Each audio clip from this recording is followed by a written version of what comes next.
is Shireen Khan once again with day 2 of staying on track when things don't work. And well, it looks like the victory sign too, because if you have done day 1, then definitely, even if it's a small win, it is a win worth rewarding yourself and celebrating, even if it's just a little pat on your back. So let's move on. Now, becoming aware of what happens is that we understand that there are certain things that come across when we are pursuing a goal, a dream, or anything that is important for us. It may not be a very big goal, it may be just like reading a book, but it may have some value or some importance for you. And then it can be a bigger goal. And with bigger goals, I'm sure you must have experienced that there are many sub-projects and sub-tasks that come by, and some goals have tasks that need certain deadlines. There are some tasks to which we cannot set a deadline, any specific deadline to measure it. But then we do need to come up with some measures to understand our progress and the way we are heading. So it requires some direction, some speed, some governing factors which ensure that we do move towards our achievement and are fulfilled when we get there. And also along the journey as well, this is very important. So what happens is that once we become aware,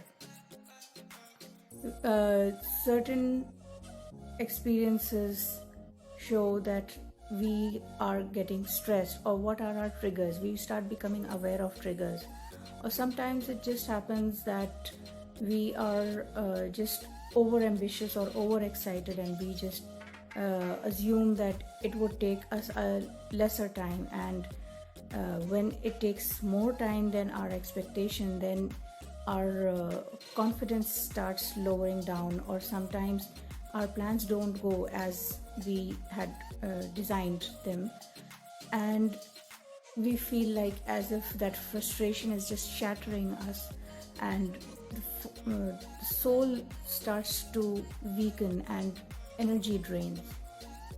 I've been through this, which is why I'm sharing it today with you. The thing is that no matter what happens, when we are focused towards our goals, it's just a matter of where there is a will, there is a way.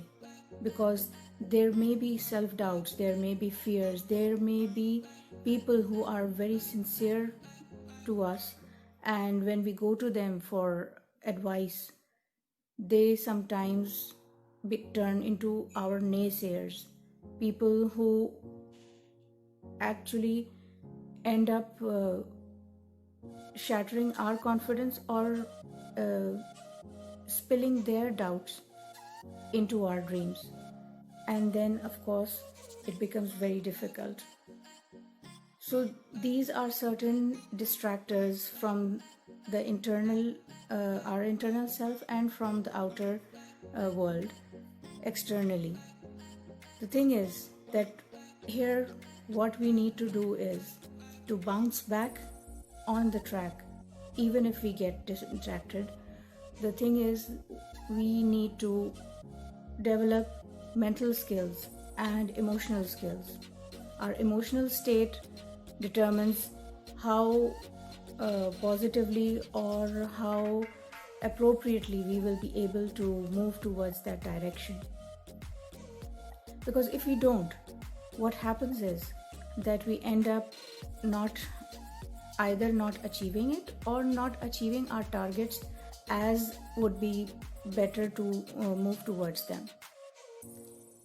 So in order to do this, it is best to identify what our triggers are and then work towards them, and then align our mental state and our emotional state towards it.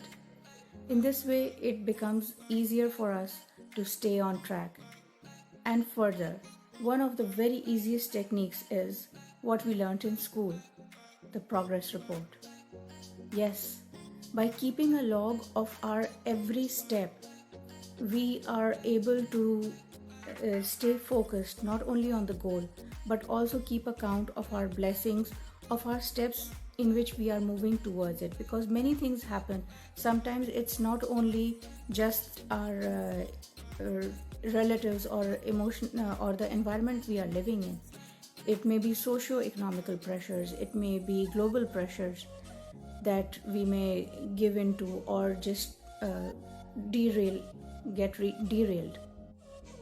So understanding these things, these are small things, and bit by bit they may seem a lot, but again, the better our focus is, the better our mental decision making skills are. These will help us, because decision making basically is a process. We need to evaluate whatever our decisions are through at least 7 different areas. For example, if it is of any interest to us, by putting a measure like on a scale of 0 to 5, does it arouse our interest? Does it provide us anything of value? And what is that value that makes us think towards that particular decision, that goal or emotional state? And adding to it is it beneficial to others equally as much as it is beneficial to us? For people like parents and especially mothers, what happens is, and it does not have to be any particular culture, motherhood is something that is universal, and what mothers do is they consider or evaluate things in relation to their families. They prioritize their families before themselves. And the thing is, they keep on sacrificing one sacrifice after another, and then they were just stay bewildered about what just happened. Why has suddenly the family begin to crumble and fall apart?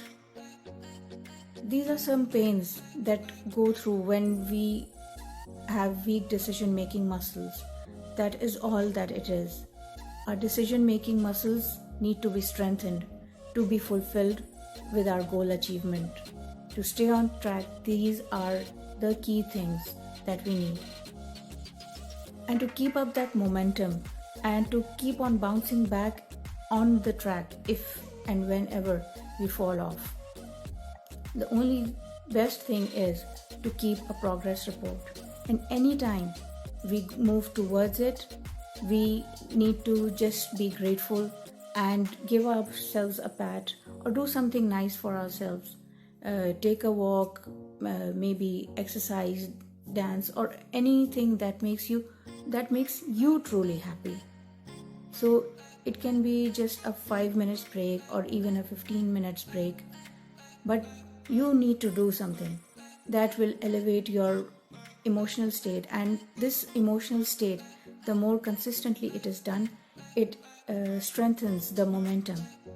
And the more strengthened the momentum is, the better our chances become, the probability raises higher to root ourselves towards the goal and to be there in a much faster manner. Even if at times we need to pave the path and tread on a path that was never there.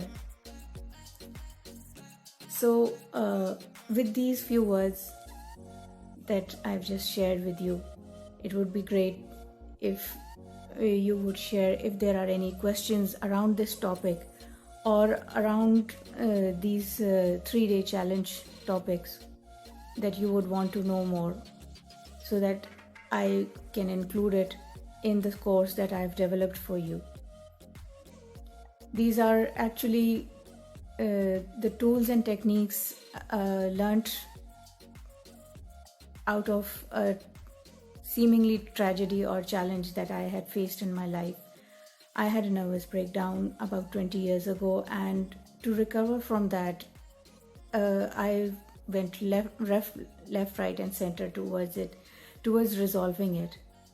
And these are a few of the techniques that I've just shared with you. So, if they are of any value to you, your feedback is requested and most welcome. Thank you so much. Take care and see you in the third day challenge soon.